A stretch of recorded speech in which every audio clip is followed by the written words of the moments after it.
Welcome to Project Sonrisa's mental health web series. In this, we have people talking about their real experiences of mental health, sharing parts of their journey, what got them through, their highs and lows, ups and downs. We want to highlight that mental health and well-being is something that affects all of us and that we all have, no matter our age or our gender. We hope that you can use these videos as somebody to help perhaps guide you through, someone to look up to, someone to see that it really does get okay and that you can get through tough times. I would like to add a disclaimer that this video talks about people's real life experiences of mental health. If there's certain topics surrounding mental health that you do feel uncomfortable listening or watching, please check the description to see if this video is suitable for you. Hello, my name's David Reynolds. I'm 24. I live in Yorkshire, but I'm actually from Kent. Bit of a long haul, good decade and a half ago. I personally suffer with anxiety and depression. I've been going through this battle for easily about 10 years. A bad experience for me was probably when it started. I was about 14. I sort of started to feel that I was getting manipulated quite a lot. I won't go into much detail about the specifics, but I was in a bad relationship at the time and I started to feel like I was getting manipulated quite a lot and controlled, and it turned me into a bit of a scared person. I was afraid to say no to a lot of people, and it made me into a pushover. And I like to think that that's changed now, but sometimes I still don't like saying no, just because I like to think I've gone from being quite a dark-minded person to just somewhat positive, and I like to make people's day that bit better as and wherever I can. This pandemic, where to even begin? People's mental health has taken a massive toll over the course of this pandemic, and some people who weren't very verbal about it before have come out and said that they are struggling, and it's understandable. You know, we're isolated from seeing our friends, we're isolated from seeing our family. Some people have families overseas that they can't visit. Some people have families just in the same vicinity that they can't see due to being higher risk or being in the vicinity of others that have the symptoms. And it's messing with a lot of our heads, I like to think, because we know deep down subconsciously that we do have people that we can relate to, people we can talk to, but we feel like we can't, because we feel like we've got some bravado that we need to maintain, especially in men over the last 20 years. I like to think that we've come more open about it, but there are still a lot of people that suffer in silence, and it's unfair because they feel that if they talk about their emotions that they're playing into some bad idea of, oh, I'm not really a man if I speak about my issues like this. No, scrap all that. You're stronger by talking about it. Honestly, I thought to myself for years that if I spoke about my problems that they'd just get ignored. And I find myself speaking to friends as much as I can, even though they might not always respond back, but I know that they're there if I ever need them. Family especially, even if people, unfortunately some people in this world haven't got family that they can confide into due to their own personal reasons, but even your friends. If you've got good enough friends, consider them family, please. Because they're just as good of people as your family are. They're just as good as people as your work colleague might be. They're just as good as the person next door. This is why I like to think that in mental health being important to me is because that it creates new friendships and it creates bonds that we didn't even know that we had. For me personally, I like to speak to people that I've never even met before, you know, and people that I might not ever meet. You know, people online, there's many forums, there's Facebook pages, there's Instagram posts and all this stuff where people are just there to talk because they need that. And I like to think that talking to people you don't know makes you more open because you don't know this person, they don't know your past, they're not going to judge you because they don't know you. Yes, unfortunately there might be some people that will be a bit judgmental on first instance because they're like, oh, whoa, this guy's got some troubles, this person has a lot of issues, let's stay away from that. But I'm telling you this from experience. There are good people out there.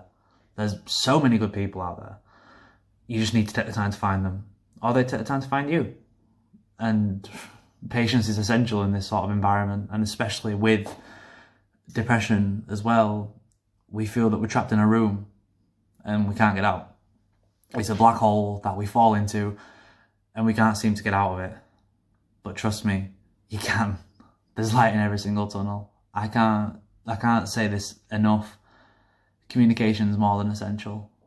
And even if people have other outlets that they tend to go into, like me personally, the things that's helped me, as well as talking to strangers, is writing. I love writing, like lyrics, poetry, writing down my thoughts on paper, because I can look at them one day and say, oh, that was a problem, that was a dark time, I didn't want to be in that. But then I can look at the next day and turn around and say, wait, was it really that bad? I wrote about it then. Is it still a problem now? And if it is, just every day, just keep a diary every single day when you're feeling a little bit different. Make a note of it, because you find out ways that you overcome these thoughts without even realizing it. I often feel at my worst or my lowest just before I go to sleep, because that's when I'm in bed, and even if my partner is asleep, I'm still laid there in silence, and that's when my brain goes into overdrive and I think of all these pointless things that aren't even going to happen. They're just misconceptions in our heads. And our brain is the most vital, but also the most dangerous organ that we've got, because it plays tricks on us all the time. It could be just walking down the street one day and then you just see somebody. This is a trigger of anxiety. You just see somebody and think like, oh, I wonder if they're talking about me. Who cares if they are? They might be looking at you and think like, oh, I like his hair. Even if you haven't got any. Oh, he's bald. It suits him. Not everyone's thinking negative stuff about us all the time. I mean, good grief. I've got this beast on my neck. I get looks left, right and centre. And yes, anxiety does play in. I think, what on earth are they looking at? Why are they looking at me? What part of me are they looking at? Do I have something stamped on my forehead that shouldn't be there? Are they looking at my neck? Are they looking at have I got something in my eye? I don't know. But the main thing is, try not to let other people's opinions get to you, even if they haven't said anything, because the only person's opinions of themselves that matters is your own. If you can wake up in the morning, that's an achievement. You know, waking up in the morning, getting out of bed, that's an accomplishment. It's baby steps like that that people seem to think aren't achievements. Little baby steps, getting out of bed, making a cup of coffee or tea in the morning, even having a pint of water, waking up and going for a piss in the middle of the night. That's an achievement. Not a lot of people can do that. You can. And all I simply say to anyone who's struggling out there, feel free, hit me up, right? If you can take away anything from this video, just know that I love meeting new people and I love listening to people. I love it. I love learning about new people, because friendships are essential, no matter what angle or corner they come from. And I feel like if I can be that for somebody, that's enough. That's all I want. A lot of misconceptions about my personal experiences, as well as the one that I first mentioned, is that I was young and I didn't really understand what a relationship was, because I still had a lot of growing up to do. And as true as that may be, as I've got older, I've realised that, yeah, people probably were right. There's still a lot of things that we struggle with. I've been backstabbed by somebody who I thought was my friend. And in terms of friends being family, I thought he was like a brother to me. And he stabbed me in the back. And I needed therapy after that. I went to counselling for 2 months, just to talk about it and how it made me feel. And I often used to wish that I never woke up because of the way that he put me. And a misconception of that was, oh, he was just another person. But no, he was another person, yes, but he was also my friend. And I thought I could trust him. With us, people who are struggling with our own mental health and our own problems, and if we do have the confidence to confide in people, we open up. And to some people, unfortunately, there are some people that are a-holes in this world. To them, that leaves us vulnerable. And some people play on that because they think it's a good thing to do. They think it's a funny thing to do, and it's what's funny to them is traumatic for us. And it should never be like that. It takes a lot more effort to be an a-hole in this world than it does to be a good person. I mean, to be harsh to somebody, it takes so much more, because what if they're not easily offended? You know, you've got to spend 20 minutes trying to get under their skin. Whereas being nice, you simply say to somebody, oh, you look good today. That little bit, that tiny, tiny smidge of positivity can make someone's day, you know? And that's just what I hope that everyone else takes away from this too. Just be kind. Just be bloody kind. It's not hard. It's free, you know? There's no financial or beneficial gain from it. It's just good to be good, you know? I might even make that a hashtag, you know? It's good to be good. I respect that. I didn't even rehearse that. That just came out of my head. I love all of that. In terms of anxiety too, some people have deemed it as BS. Some people don't think it's a thing, and I've heard this firsthand from some people. They don't think depression and anxiety is a problem. They think it's just some excuse that people have to get out of work and to stay in bed all day. No. No, it's really not. Depression and anxiety are probably the most silent killers in the world because no one can read everybody. It's impossible. If you have a slight change in your smile, people notice it, especially your closest ones. And if you have a different change in style, people get it, people understand. Like even today, like I like to think that today's a good day, you know? I've got a day off work, I'm going to play some Xbox later, I've handled all my stressful stuff, housework, you know, domestics and all that stuff. But, because it's a good day, I'm wearing brighter colours. See? I've got a red and black hat on, you know, see? The little things that people pick up on. But say one day you're wearing all black, even if it might be your favourite colour, some people might pick up on it in a different perception. They might look at it and say, oh, he's a bit dark today, that, isn't it? Where's your colour? The colour could be in your underpants, they don't need to know that. It's none of their business. It's what you're comfortable in, it's what you feel right wearing. And at the end of the day, no matter what you do, it's better to find something that helps you in any way. I listen to music, as I said, that I write. I play my guitar, I play on my Xbox. Before the lockdown 3.0 started, I used to go to the gym. But there's plenty of things that you can do inside the house that make people feel better. Some people enjoy cleaning because they consider it therapeutic. I personally do not, but if it needs to be done, there's an alternative feeling for it. Cleaning's therapeutic for some, for me it isn't, but it's that sense of accomplishment once it's done. That's the nice therapeutic feeling I get. It's like, oh, it's finished. I don't need to worry about it anymore. That's it. But I am going to keep this not so much short, because if you do want to talk about anything, as I've said, after this video, hit me up on Facebook, hit me up on like anything, talk to me. Project Sonrisa is doing an amazing thing by helping people, you know, and it's helping me too. I feel like I'm joining a community now that's part of something bigger. And to move forward feeling better about yourself, I personally, like I say, I reach out to strangers and people I've not met before. But what I would do is just listen, you know? If anyone out there needs some help, needs someone to talk to, someone new to listen to, I'm right here. You know? It's always good to talk. And it's a lot easier to do once you've got past that first hurdle. Because I like to think that the first hurdle is always the hardest one, because it's like training for a marathon, you know? That first 100 metres is going to be killer. But the more you do it over and over again, you're going to keep on getting better, you're going to keep on improving, your time's going to get better, your distance is going to be further. And it's the same euphemism with hurdles. Once you get over that first hurdle, and you keep getting over that first hurdle and repeating and repeating and repeating, do up a couple of nothing. Piss water. It's done. You jumped over them, you don't even realise you're at the finish line before you know it. And in correlation to this, once you've got past that first boundary and that first like wall that you have to break down to talk about your emotions and talk about your feelings, the rest of it just floods out. When I went to therapy, I thought that it was all horseplay, you know? I didn't think anything of it. I thought to myself, like, how's this going to help? I'm still going to go home and feel as low as I did.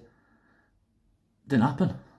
After the 2 months worth of therapy and counselling, I felt like a weight had been lifted off my shoulders. The things that were a problem then became irrelevant because I'd spoke about them. The more you keep them locked inside, they can circulate in your brain because you're not talking about them. So the best bit of advice I can give you is to talk. Just simply talk. I like to think mental health is important to me as an individual because it shaped me into be a stronger person, mentally and physically. If I hadn't have gone through those experiences over the last 10 years, I wouldn't have been the person that I am now, you know? And I have had, I probably say the last 5 years have probably been the most damaging in terms of emotional. I've lost 5 people in 5 years. Unfortunately, my father passed away last June, and I'm still not quite over that. But being through the losses over the course of the last decade, it prepared me a little bit better. Not fully, because obviously no one's prepared for a loss like that. Nobody. But when it does happen and you talk to people and you have experiences and you remember what you did to overcome those bad traumatic experiences, you have a slight inclination of where to go from there moving forward. And that's what I did. I spoke to people, I made new friends, I got a new job. You know, I spoke to people because it made me feel like I wasn't alone. Even though they weren't feeling the same things that I were feeling, they still made me feel part of a team. And the job that I'm in now is perfect for that. I work as a carer and a support worker, so I'm a frontline worker in the midst of all this pandemic. And having that outlet by talking to the people that I work with is phenomenal. And it's made me realise a lot of things that I want from my future. I wouldn't mind being an advocate for mental health. And if I can do that by inspiring people with my music and talking about my problems in the way that is therapeutic for me in terms of lyricism, that's awesome. That's absolutely awesome. Moving forward, I am planning on making music and getting people on board with talking about their problems in any way that I can. And I want to try and help younger people in terms of their mental health and shaping their futures, because younger people don't know how to tackle it like more adults do. The older you get, the more experiences that we go through as time passes, we find that we have coping mechanisms.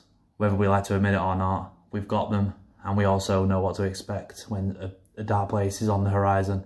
Young people don't. They're not ready for any of that. They're too young.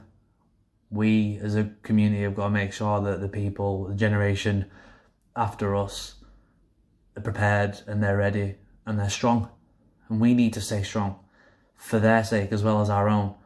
We are number one in our own right. We are number one, like we are our own person. We're our own responsibility.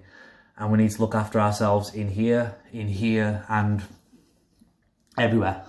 We need to look after ourselves. In moving forward from this, I promise you something. This is only temporary. Everything that you go through, it's temporary. Nothing's permanent. Literally nothing. And things will get better just by talking to people. You know, in terms of the pandemic, vaccines are getting rolled out. Numbers, like the cases are lowering. Ironically, the numbers are lowering and hiring constantly. I feel like some of those stats are just a bit erratic. But, you know, we move forward.